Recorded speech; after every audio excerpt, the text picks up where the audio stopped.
Thank you, Cathaoirleach, and I thank all the senators for their contributions. And obviously we can hear very clearly the frustration that's been articulated by all members of this House and indeed by members of our local authorities right across the country, all 31. And I fully empathise and understand that, because, as we know, this issue is going on far too long, and I fully accept that, and we do need a way forward very, very quickly. Just in terms of, first of all, I just want to outline in terms of the Moorhead report what actually happens in terms of our local authorities, where we are now in terms of my work, and hopefully where we aim to end up. And also, I might just mention the non-pay aspects of Moorhead. So first of all, obviously one of the key bones of contention contained within the Moorhead report is this view that our local authority members work 18.5 hours a week. And that was a view, a determination that the independent senior council made at that juncture. And when one looks at it coming from a perspective where I'm coming from, who was elected to Westmeath County Council, had the privilege and the honour to get the chance to serve my local community back in 2009, and also the chance to serve as Cathaoirleach of my county, chairperson of our town council and mayor of our town in my last year, I could see first-hand the huge effort that goes in terms of public representation at a local authority level.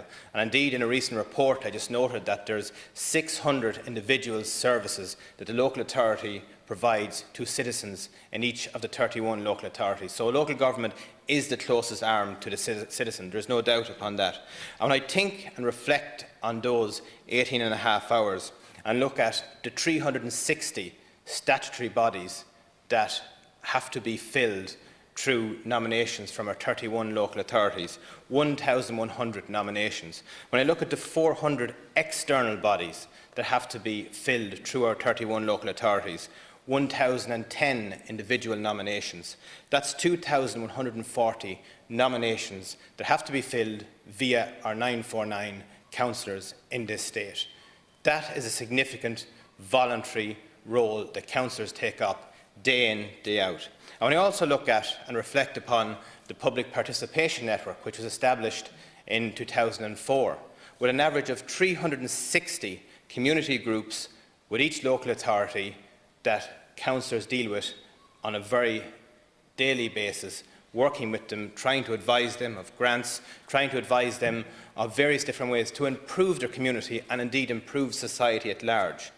And I also reflect upon the very vulnerable people that our local authority members engage with day after day, week after week, helping elderly people fill in grant housing adaptation forms, or be it a family in crisis to try and get housing supports and social housing.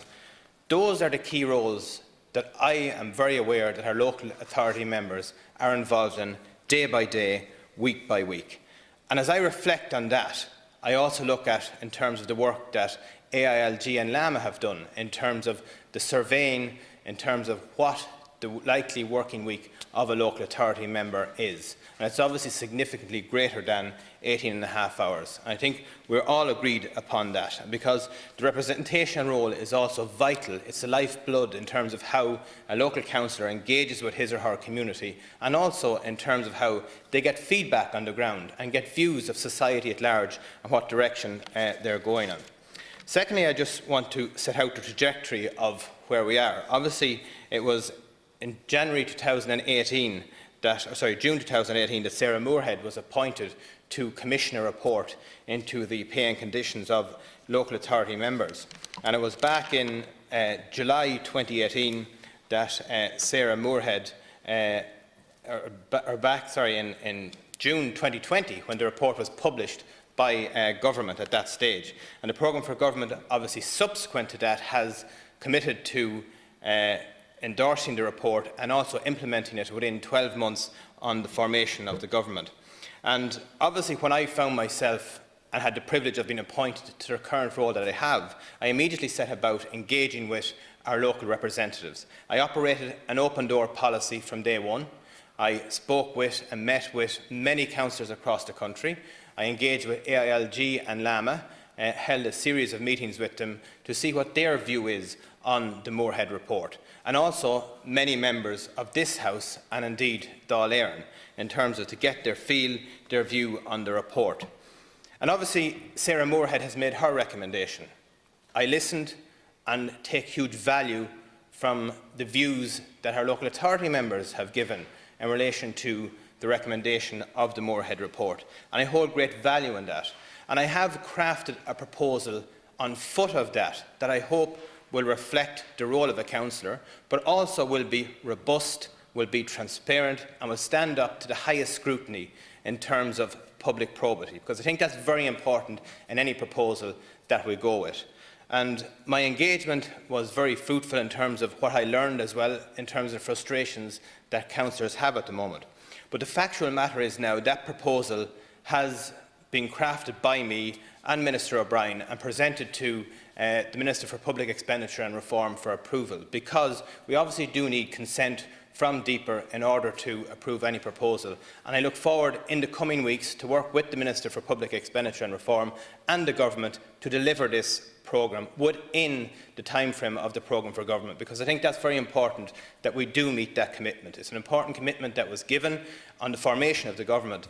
And anyone, in terms of, as I progress this through the department that I'm in and further afield, the programme for government is the cornerstone that sets out the direction of travel for the next 5 years for any government. And this is contained, it's time limited, written down within the programme, and that's what I hope to work and deliver upon. Just in terms of the various different contributions, I was very struck by a few. Senator Fitzpatrick, who pointed out about maternity leave. And I know in terms of the non-pay aspect to the Moorhead report are very important. And broader than that, issues that were raised to me by a number of local authority members who are confronted with situations that they're very frustrated by. And I absolutely understand that. And that's why immediately we've established a working group which has already met. I attended the first meeting of it to set out a very clear direction of how we're going to improve efficiencies within the local authority sector, and also how we're going to support councillors. Because when I look into a council chamber, I want to see a reflection of society at large in terms of gender, in terms of diversity, and how society operates, because that's how you get the best decision making. And I want to support local authority members to absolutely achieve that.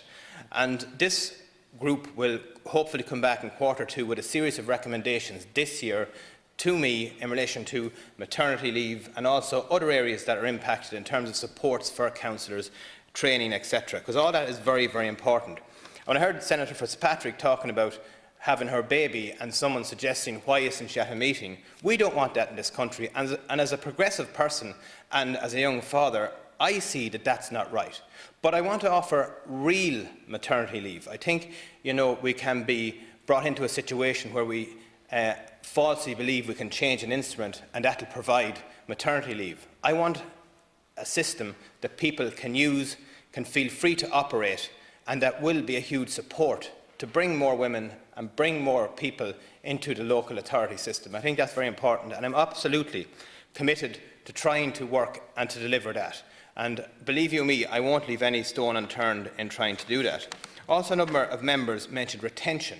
And that's so important at the moment, because I look around and see very good people being lost from our local authority system. And that's a crying shame. We really need to respond to that challenge and ensure that the supports are there, because again, as I said, we want society at large to be reflected within our council chamber, and obviously we'll do everything we can to do that. And just could I briefly just mention in terms of Senator Moynihan, I thought was very fair in her contribution in terms of outlining the various different challenges we've come through, but also that everyone in this House wants the same thing. We're all in agreement here, and I value that everyone is working together trying to deliver on this. Both myself and Minister O'Brien in the department, with the Department of Public Expenditure and Reform, and a government decision. And whether it needs a government decision or it needs a regulation, whatever it needs, the proposal is there, and let's just get on and do it. And once we have that done, as I know, when you're talking to a number of councillors up and down the country, this issue comes up consistently. And I want to get on to talking about reform, talking about the real things that matter so much to members of local government and to our citizens. And it's vital that we get the opportunity to do that now and do it quickly. And I know listening to a number of councillors, the frustration is obviously very clear that's coming through, and that's good to see too, because they're obviously liaising with our local authority members, and that's coming back in terms of the feedback through that. And I myself obviously are doing that. I just acknowledge Senator Siri Carney has been on to me a number of times about the maternity leave issue as well, because it is a huge issue and it's one we really need to solve. And as I said, through the non-pay aspects, hopefully we will be able to deliver upon that.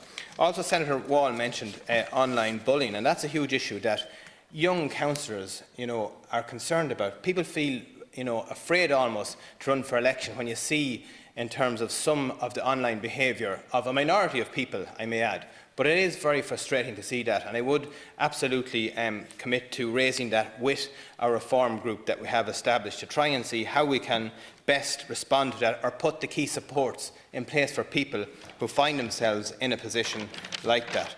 So I'd like to finally just thank all the members for affording me the time to come here. Obviously, we're not opposing the motion as a government, because we believe we are all working together in this. We all want the same thing. We all want this resolved. We want it resolved as quickly as possible, and I can assure everyone that I am doing my utmost to do that. And I say that to you sincerely, in good faith, that we want to get this done now. We want to get it done urgently, and I believe that we will. Thank you.